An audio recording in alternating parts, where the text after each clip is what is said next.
Now we are going to discuss tubes, catheters and drain. You can see this is an image of Romovac suction drain. So how we apply this? It is a closed suction drain. You have seen in the wards that after emptying the bag, the resident is going to press the corrugations. In this you can see that these are the corrugations. These are corrugations. So how we are going to use it? The resident is going to press the corrugation, so suction is applied and after that it is attached to the tubings. So we create suction by pressing the corrugations and then we are going to attach it with the tubings. So this is closed suction drain. You have noticed that in which patients we are using this? You have seen the patients in whom thyroidectomy is done. In those patients we are using Romovac suction drain.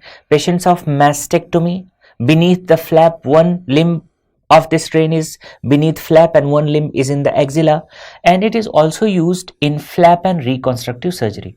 Okay, so what are the uses? So the Romovac suction drain, it is used in thyroidectomy, it is used in mastectomy, and it is used in flap and reconstructive surgery. There is another closed suction drain which was asked in AIIMS. So what's the name of this drain? This is Jackson-Pratt drain. In short, it is also known as JP drain. This is another type of closed suction drain. See what are the parts of this Jackson-Pratt drain. So here you can see there is a grenade shaped bulb. What is the shape? Typical shape, grenade. Have you seen grenade? So there is grenade shaped bulb. Here you can see that there is stopper. These are the flexible tubings and this is the drainage end of Jackson-Pratt drain. See how we are going to apply this Jackson-Pratt drain. So in this picture you can see that this JP drain is applied. This is the part of bulb. So how we are going to apply? Here you can see that there is emptying cap. So we are going to open the emptying cap. We are going to empty the drain. After that we are going to press the drain. Can you see? Here this bulb is pressed. So the bulb of drain is pressed so that we are going to create the suction, and after that we are going to apply the cap. We apply the cap and then we relieve the pressure. So what? Suction is created. So what happens? The fluids are going to collect here. So generally in which conditions we are using JP drain or Jackson-Pratt drain? This is used to collect the bodily fluids in post-operative period. So here you can see it is used in post-operative period for collection of body fluids. Clear?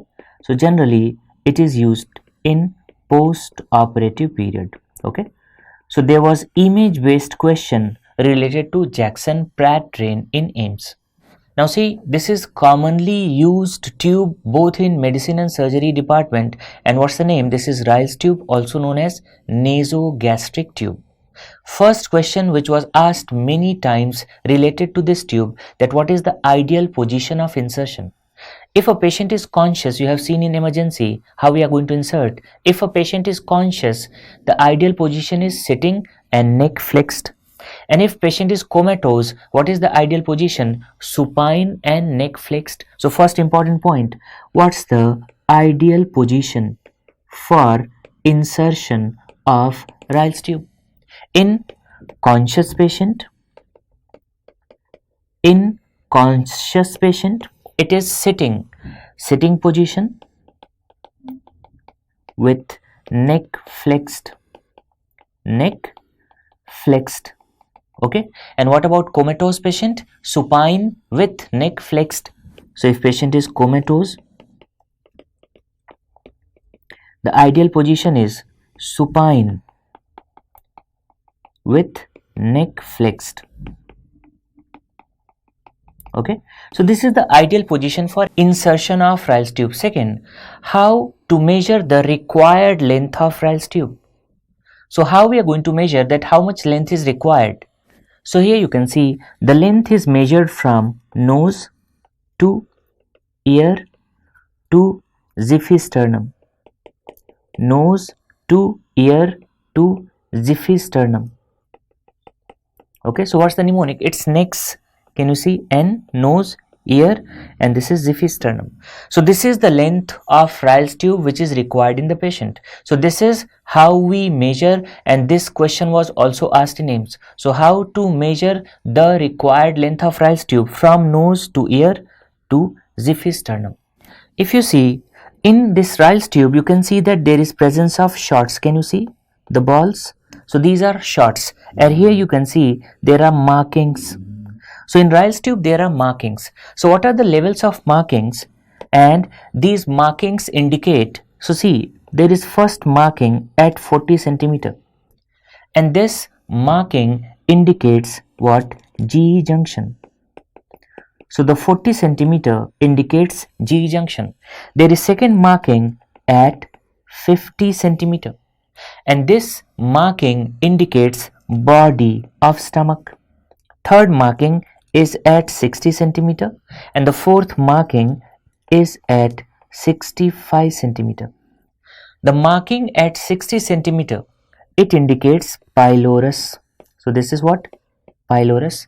And 65 centimeter, this is for duodenum. So 40 centimeter GE junction, 50 body of stomach, 60 pylorus, and 65 duodenum. How to remember? Mnemonic is GBPD. It is GBPD. 40 centimeter GE junction, 50 body, 60 pylorus, and 65 duodenum. What are the uses of Ryle's tube? So there are diagnostic indications and there are therapeutic indications. So see the uses. So first see the diagnostic indication. It is used for saline load test, and we discussed in which condition we perform this saline load test. It is performed for diagnosis of gastric outlet obstruction. So for diagnosis of gastric outlet obstruction, we perform saline load test. So Ryle's tube is used in that. To assess free and total acid, in which patients we are going to assess? In patients of peptic ulcer. So in patients of peptic ulcer, we are going to assess free and total acid. It is useful in the diagnosis of tracheoesophageal fistula, and it is used in Hollander's test. What is this Hollander's test? It is used to check the completion of vagotomy. So this is used to check, Hollander's test is used to check the completion of vagotomy. Clear? So these are the diagnostic indications. What are the therapeutic indications? You have seen in surgery, especially in surgery ward, that anybody who is having gastric outlet obstruction, small bowel obstruction, perforation, peritonitis, upper abdominal surgeries, or patients who are having variceal bleeding, in all these cases, Ryle's tube is used for proximal decompression. So it is used for proximal decompression. Second, it is used for the nutrition also. What kind of nutrition? Enteral nutrition. So what are the therapeutic indications? First, it is used for decompression. It is used for decompression.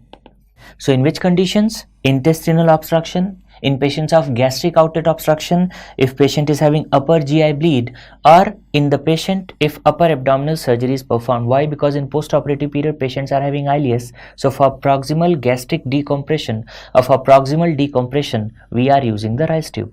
And another use is nutrition. So you have seen that we are giving liquids via Ryle's tube. So this is for enteral nutrition. Enteral nutrition. So these are the diagnostic and therapeutic indications of Ryle's tube. So tell me, what's the name of this tube?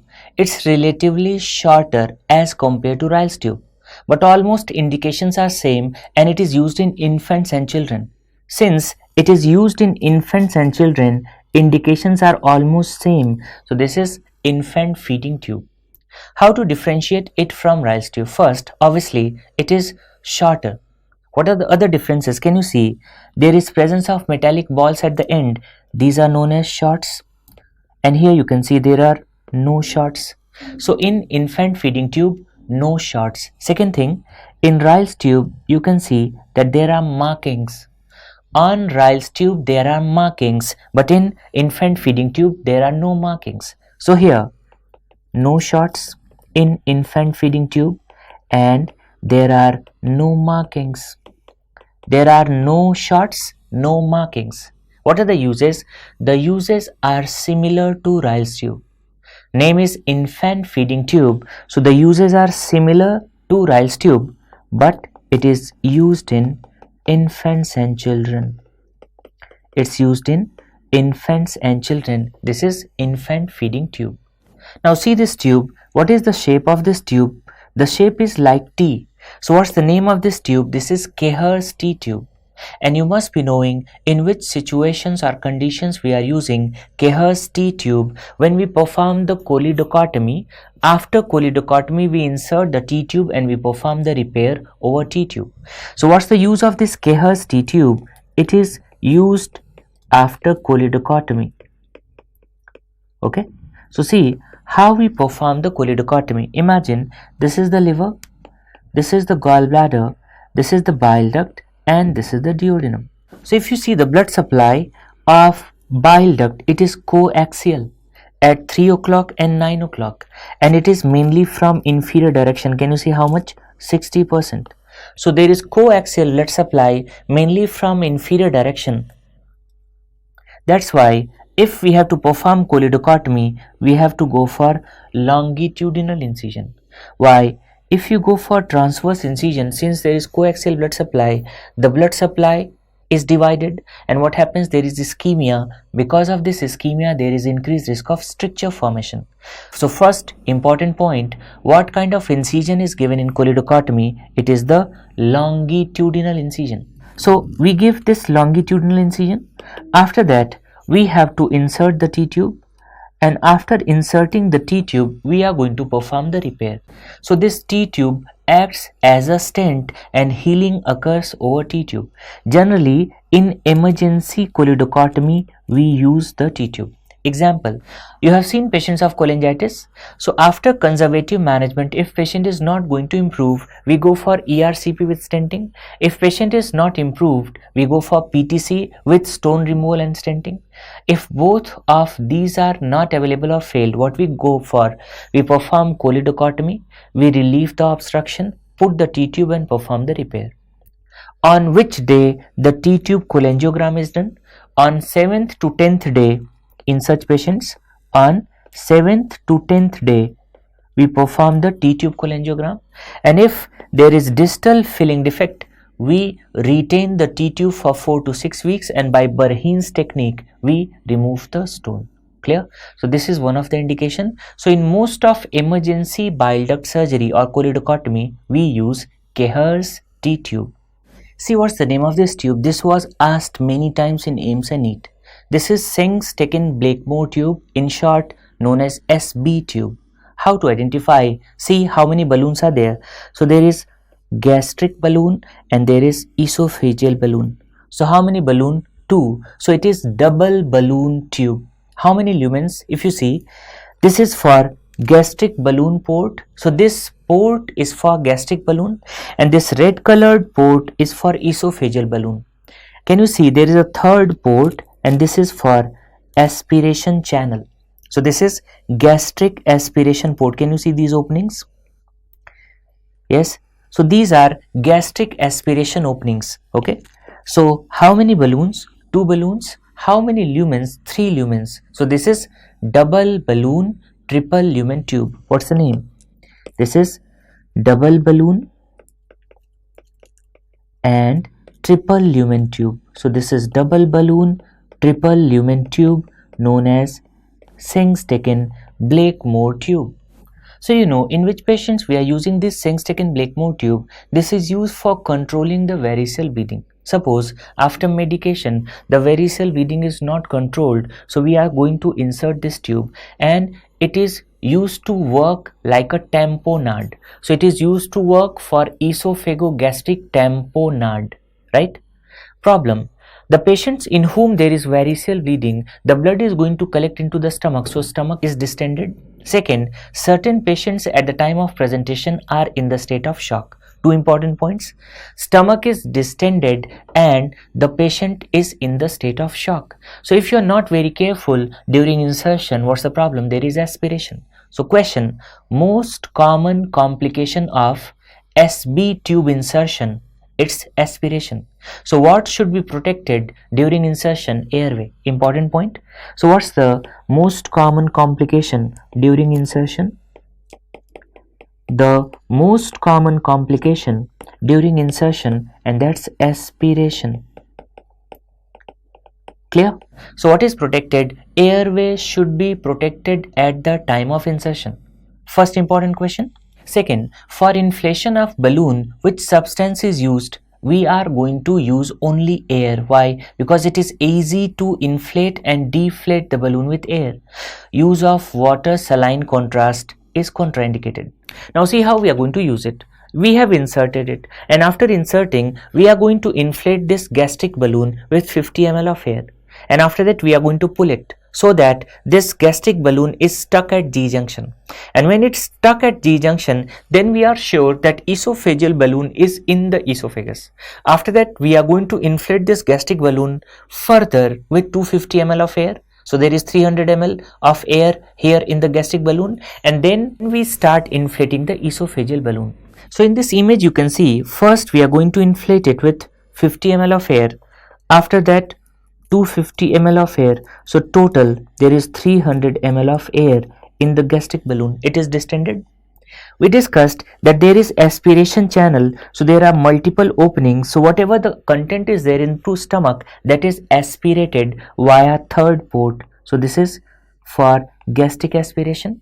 We have to inflate this esophageal balloon, right? What is the pressure which esophageal balloon should exert on esophagus? So the maximum pressure exerted should be 35 to 40 mmHg. Maximum pressure exerted by the esophageal balloon should be 35 to 40 mmHg. Another question. Why? Beyond this pressure, perfusion stops. So there is ischemia followed by perforation. Another important point, every 12 hourly we have to deflate the balloon. Which balloon? Esophageal balloon. So another important point, we have to deflate the esophageal balloon every 12 hourly. So I'm repeating three questions. Total amount of air used to inflate the gastric balloon 300. Maximum air exerted by esophageal balloon 35 to 40 mmHg, and every 12 hourly we have to deflate the esophageal balloon. So what are the uses of Sengstaken-Blakemore tube? So it is used to control the variceal bleeding. It is used to control variceal bleeding when it's not controlled by medicines. Clear? So when variceal bleeding is not controlled by medicine alone, it is used to control variceal bleeding. Second, when we are transporting a patient to higher center, to control bleeding during transportation. So to control bleeding during transportation.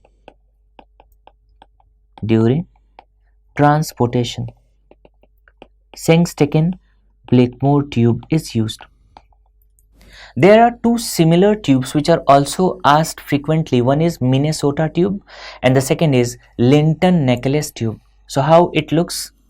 So here you can see it is Minnesota tube. So just like Sengstaken-Blakemore tube, it is also used for esophagogastric tamponade therapy. What's the use? Just like Sengstaken-Blakemore tube, it is also used for esophagogastric tamponade therapy. Tamponade therapy means it is going to control the bleeding with compression or with pressure. What are the differences? First, see how many balloons are there. So there is gastric balloon and there is esophageal balloon.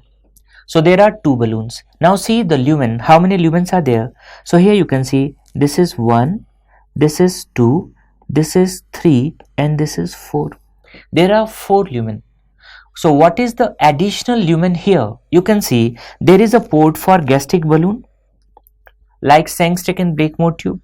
There is a port for esophageal balloon like Sengstaken-Blakemore tube, and there is a gastric aspiration port.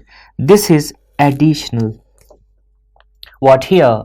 There is esophageal aspiration port.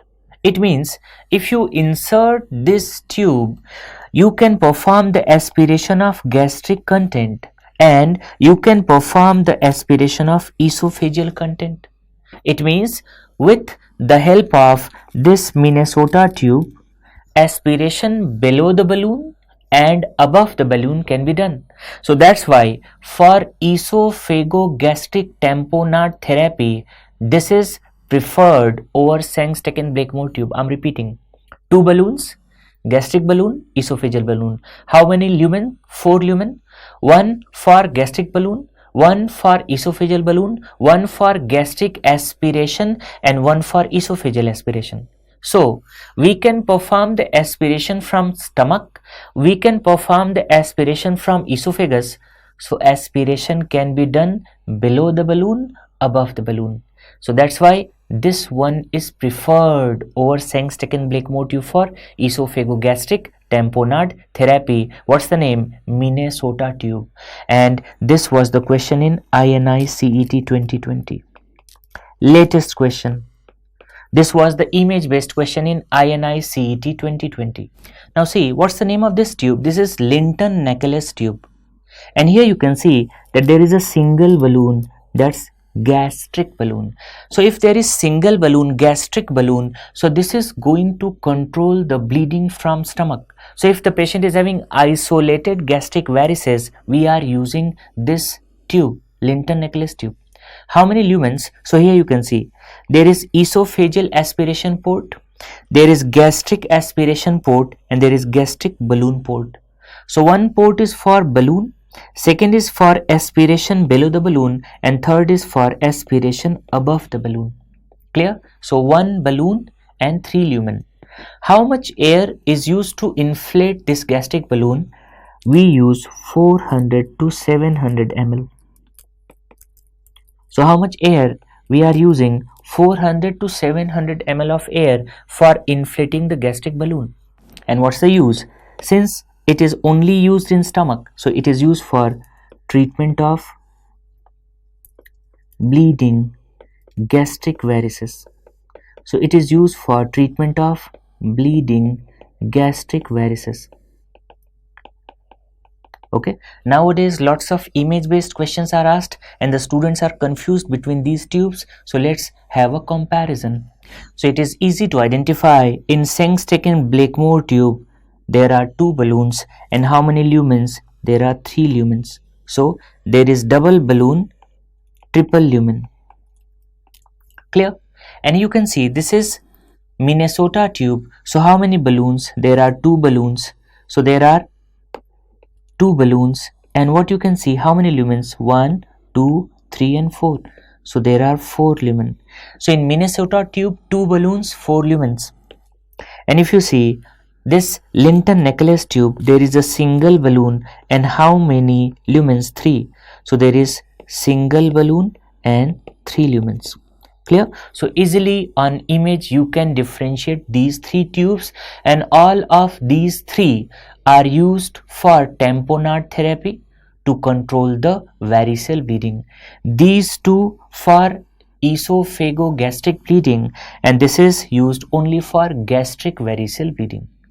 See, what's the name of this catheter? This is Foley's self-retaining balloon catheter, also known as Foley's catheter. So here you can see balloon, and this balloon is responsible for self-retaining behavior of this catheter. So this is Foley's self-retaining balloon catheter. In this you can see this is 2-way and this is 3-way Foley's catheter. In 2-way Foley's catheter you can see this is main channel, this one is main channel. And what's the use of this main channel? Main channel is for drainage of urine. So this main channel, it's for drainage of urine. Okay, and here you can see there is a small channel, the channel on which this color is there. So this is the small channel, and this channel is for the inflation of balloon. So here you can see the balloon, small channel, it's for the inflation of balloon. You can see this balloon. So main channel for drainage of urine, small channel for inflation of balloon. If you see this 3-way Foley's catheter, here you can see this is the main channel, this is the small channel for inflation of balloon, and you can see there is a third channel. So what's the use of this third channel? This is used for irrigation. So this third channel, it's used for irrigation. And if you have seen the patients of TURP, transurethral resection of prostate, since there is ongoing bleeding, so ongoing irrigation is going on. Sometimes there is post-operative bleeding, so to avoid occlusion of catheter, ongoing irrigation is going on. So with the help of this three-way catheter, we are performing the irrigation in TURP patients. So what's the material of Foley's catheter? It's made of latex.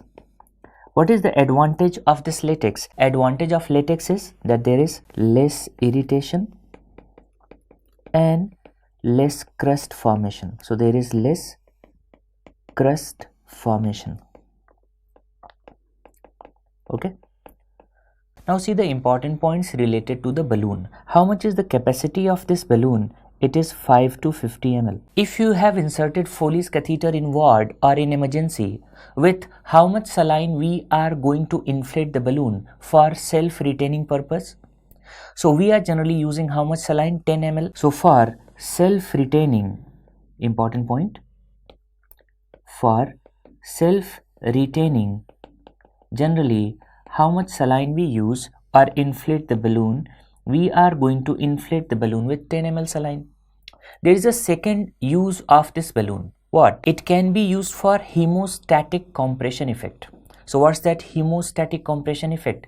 The patients in whom TURP is done, sometimes in the post-operative period there is bleeding from operative site. So what you do? You inflate this balloon with 30 to 50 ml saline. So we are going to inflate the balloon with 30 to 50 ml of saline. So it is having hemostatic compression effect. What else we do? We pull the catheter. So after inflating the balloon with 30 to 50 ml of saline, we pull the catheter and we are going to tape the catheter over the inner aspect of thigh. So another important property, that for hemostatic compression effect, we inflate the balloon with 30 to 50 ml of saline.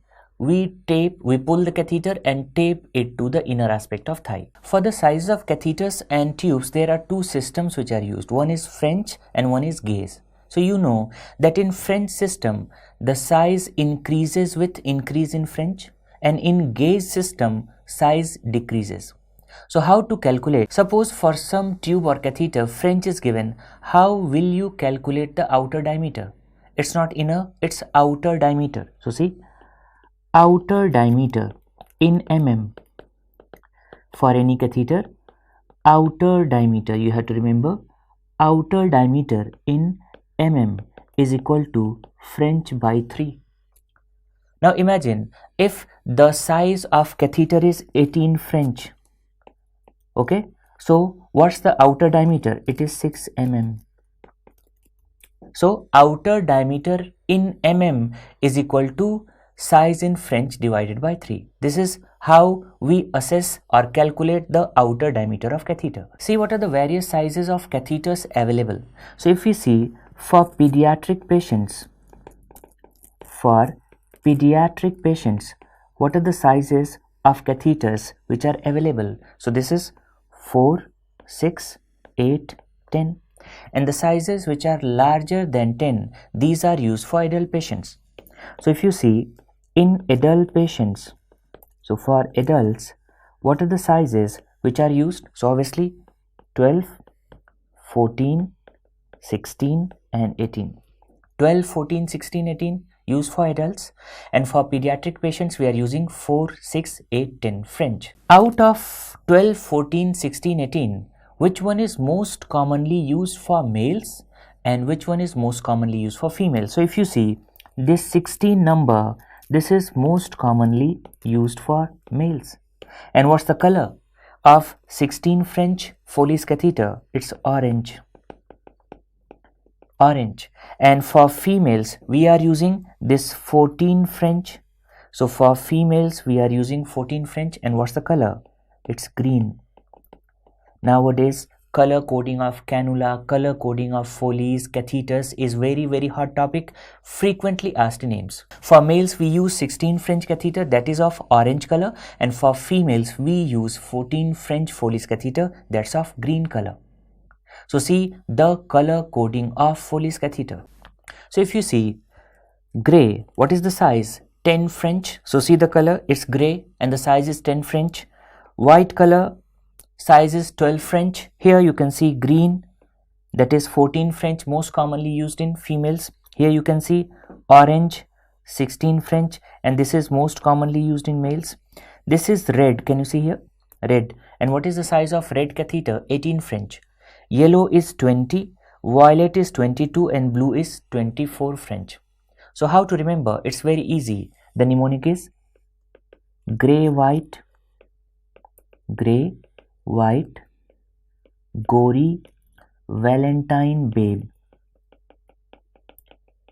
Gray, white, gory, Valentine, babe. Okay, you have to start from 10 French. So gray is 10 French, white is 12 French, G, that's green, that's 14, O, that's orange, that's 16, R, that's red, 18, Y, that's yellow, 22, Valentine, V, that's violet, 22, and B, that's blue, 24. Easy to remember. Gray, white, gory, Valentine, babe. Gray 10 French, white 12, green 14, orange 16, red 18, yellow 20. Violet is 22 and babe blue is 24. These are the 4 catheters which are commonly asked. So for females, what's the size? 14 French, color green. For males, most commonly used orange, that's 16 French. You have to remember red. Red is of 18 French, and yellow is of 20 French. See the uses of Foley's catheter. Various uses of Foley's catheter. So you have seen in emergency that we use Foley's catheter to relieve urinary retention. In post-operative patient, critically ill patient, to measure urine output, or in OT also we insert Foley's catheter to measure urine output. If we have to give intravesical chemotherapy for CA bladder, we use Foley's catheter. Sometimes we discuss the 3-way catheter is used for irrigation. So in the patients of TURP, for irrigation we use 3-way Foley's catheter. It can be used for suprapubic cystostomy also. You have seen when we perform suprapubic cystostomy, we insert a special catheter. When this patient comes in follow-up, generally we remove the catheter and we insert the Foley's. So it can also be used for suprapubic cystostomy. So these are the various uses of Foley's catheter. These are Nilaton's catheter. And what's the use of Nilaton's catheter? These are used for one-time drainage of bladder, either during surgery or after surgery. So see, what are the uses? What are the uses of Nilaton's catheter? So generally it is used by anesthetist for emptying of bladder during or after surgery.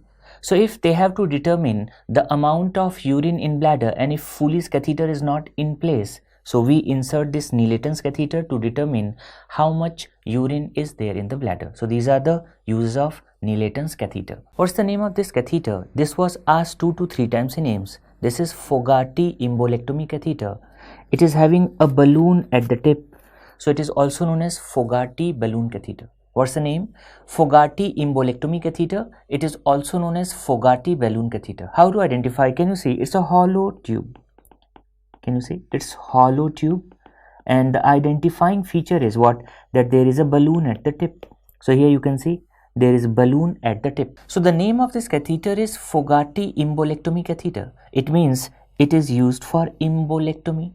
So in any vessel, if there is freshly formed embolus, we insert the catheter. Beyond that embolus, inflate the balloon and we take out that embolus. How it's used? Have a look. So in this picture you can see that this is the embolus. We are going to insert the catheter through the embolus. Beyond this embolus, you can see this is the balloon. We inflate the balloon and then we pull the catheter. So what you can see that we are going to remove the thrombus or embolus. So this is how we use Fogati Imbolectomy catheter, and it is used to remove freshly formed embolus in the vessel. You have seen this catheter frequently used in surgery. What's the name? This is Mallicot's catheter. How to identify? Can you see? There is presence of umbrella or flower at the tip. Here you can see umbrella or flower at the tip. So because of this umbrella or flower at the tip, it is self-retaining. So first, this Mallicott's catheter, it's self-retaining. And how we are going to identify, yes, this catheter is having this umbrella or flower at the tip. So what are the uses? Suppose Foley's catheter is not available, so it is used for drainage of urine also. If some drain is not available, even intercostal drain is not available, you can insert this. If there is percutaneous nephrostomy and we have to drain urine, we can use it. For intraperitoneal collection, we can use this Mallicott's catheter. So see what are the various uses. So Mallicott's catheter is used for drainage of urine from the bladder, drainage of urine from percutaneous nephrostomy. Okay. If there is some intraperitoneal collection, it can be used for drainage, and if chest tube is not available, it can be used as intercostal drain. So these are the various uses of Mallicott's catheter. How to identify? There is presence of umbrella or flower at the tip. What's the name of this catheter? See the color, it's red. This is red rubber catheter. How to identify? Can you see this tip? This tip is rounded and blunt. What kind of tip? There is rounded and blunt tip. So see, there is rounded and blunt tip. You can see that there is no balloon. It means this catheter is non-self-retaining. And what is the use of this catheter? It is used for drainage of urine. So this is non-self-retaining urinary catheter. So this is first important point. It is non-self-retaining, and since it is used for drainage of urine, so this is non-self-retaining urinary catheter. So what are the uses? So it's non-self-retaining, that's why it is temporarily used to drain urine from the bladder. Why? Whenever we want to estimate the residual urine, so we use the red rubber catheter. So what are the names of these catheters you have seen frequently used in anesthesia, medicine and surgery? These are central venous catheters. And you have seen that via these central venous catheters we are giving fluid, blood, nutrition or medication. How we are going to use it and what are the preferred vessels? If a question is asked, what's the preferred vein for central venous catheterization? Preferred vein, what's the preferred vein for central venous catheterization? Frequently asked question, and that is what? Subclavian vein, followed by internal jugular vein, followed by femoral vein. So it is subclavian vein followed by internal jugular vein followed by femoral vein. Now see the language of question. Preferred vein for central venous catheterization inside OT. So inside OT, which one is preferred? It is the internal jugular vein. Outside OT, which one is preferred? It is subclavian vein. And third, in acutely injured, critically ill patient, which one is preferred? Femoral. So three important questions. Preferred vein for central venous catheterization inside OT, outside OT, and acutely injured, critically ill patient. So inside OT, which one is preferred? It is internal jugular vein. Outside OT, which one is preferred? Overall, which one is preferred? Subclavian vein. And if it's urgent, acutely injured, critically ill patient, so we use which one? Femoral. So these are the questions related to veins. How we insert it? Where is the tip of this catheter? So in this picture you can see that the tip of catheter is located in superior vena cava. So here you can see that the tip is located in superior vena cava, and overall most commonly preferred vein is what? This is subclavian vein. So this subclavian vein is most commonly preferred. Now there are two questions related to complications. First, what's the most common complication of central venous catheterization? And if it's there for long duration, there is catheter related sepsis. This was asked many times. Catheter related sepsis. So most common complication of central venous catheterization, catheter related sepsis. And sometimes you have seen when anesthetist is inserting this central venous catheter, patient is going to develop pneumothorax. Why? There is injury of apex of lung. So just after insertion, we send the patient for chest x-ray. So what's the most dangerous complication of central venous catheterization? And it's the pneumothorax. Most dangerous complication, and that's the pneumothorax. Cannulas, color coding, their sizes. These are frequently asked in AIIMS and NEET PG. So see first the sizes. Orange cannula, it is having 14 gauge. The size is 14 gauge. Gray 16, green is 18, pink is 20, blue is 22, yellow is 24, and violet is 26. This is the color coding. Now see what is the flow rate of various cannulas and what are the indications. So what's the size of orange? It is 14 gauge. How much is the flow rate? It's maximum. This flow rate is asked nowadays. So this is 240 ml per minute. The flow rate is 240 ml per minute. The gray cannula, what's the size? It is 16 gauge. And how much is the flow? This is 180 ml per minute. Okay. Both of these are having similar indications. So generally we are using orange and gray cannula in trauma and surgical procedures. So where we are going to use? These are used in trauma and surgical procedures. Orange and gray. Now see green. What's the size? 18 gauge. And how much is the flow rate? Just half of gray, and that's 90 ml per minute. So what's the use of green cannula? It's used for trauma patients and for quick blood transfusion. So it is used in trauma patients and it's used for quick BT, quick blood transfusion. What's the size of pink cannula? It's 20 gauge. How much is the flow rate here? It's 60 ml per minute. And you have seen that it is frequently used in adult patient in medicine ward. So what's the use? It's used for IV fluids and this is also used for blood transfusion. Pink cannula, flow rate 60 ml per minute, used for IV fluid administration and blood transfusion. Blue, the size is 22 gauge and how much is the flow rate? 36 ml per minute. And generally you have noticed that this blue cannula is used in children and older adults. So what's the use? It's used in children. So you have seen use in the pediatrics ward and older adults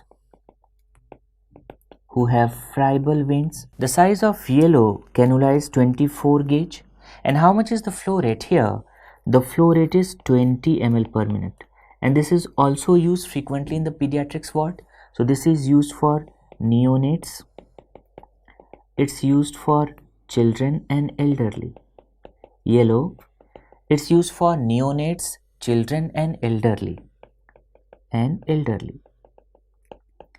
And what's the size of this violet? Violet is of 26 gauge. How much is the flow rate here? It's 13 ml per minute. So the flow rate is 13 ml per minute and this is used for neonates. Right? So these are important points. What are the set of questions which are asked? First set is on the basis of color coding, they ask you the gaze. And second, on the basis of color coding, they ask you what's the flow rate. Clear? And what are the uses of cannula. So it's very, very important. Color coding of cannula and color coding of Foley's catheter, specially asked in AIIMS. So how to remember the sizes of cannula according to the color? So see, mnemonic is organized green, pink, violet. So OR, this is orange. And what was the size? 14 gauge. G, that's gray. What was the size? 16. For green, it's 18. For pink, it's 20. B means blue. And blue is 22. Y, that's yellow. 24. Violet, that's 26. So the mnemonic is organized green, pink, violet. Orange 14. Gray 16. Green 18, pink 20, blue 22, yellow 24 and violet 26. So this is how we can easily remember the color coding of cannula and their sizes. This was an image-based question in AIIMS and it was asked for the first time. What's the name of this catheter? This is Chemoport. So what is this? This is totally implantable venous access device. Chemoport, it is totally implantable. Totally implantable venous access device. Okay, so where we are going to implant this chemoport? Obviously in a vein. What is the preferred vein? Two veins which are commonly used. One is internal jugular vein and the second is subclavian vein. So for chemoport, internal jugular vein and subclavian vein is frequently used. Now what's the name? The name is Chemoport, right? So the name is Chemoport. So the term is self-explanatory. There is port for chemotherapy. So chemoports are used for chemotherapy administration. So the patients who require chemotherapy, generally we are going to insert the chemoport and it is used for 1 to 2 years. So what's the use? This is for chemotherapy administration. Name is Chemoport. So it is for chemotherapy administration, and generally for how long it is there or for how long it is retained, we are going to retain it for 1 to 2 years. Clear? So the patients who are going to require chemotherapy for longer duration, chemoport is used. So in this patient you can see that this chemoport is inserted into which vein? See here, this is subclavian vein. So in subclavian vein this chemoport is inserted. See what are the parts. So if you see this chemoport, there are palpation bumps. So with which you can feel there is presence of septum and there is a power port. Clear? And there is power lock. So whatever the needle which is attached, it is attached here. Here you can see the catheter placed beneath skin and this is inserted into a blood vessel. So via this chemoport we are going for chemotherapy administration and generally it is retained for 1 to 2 years. What are the complications?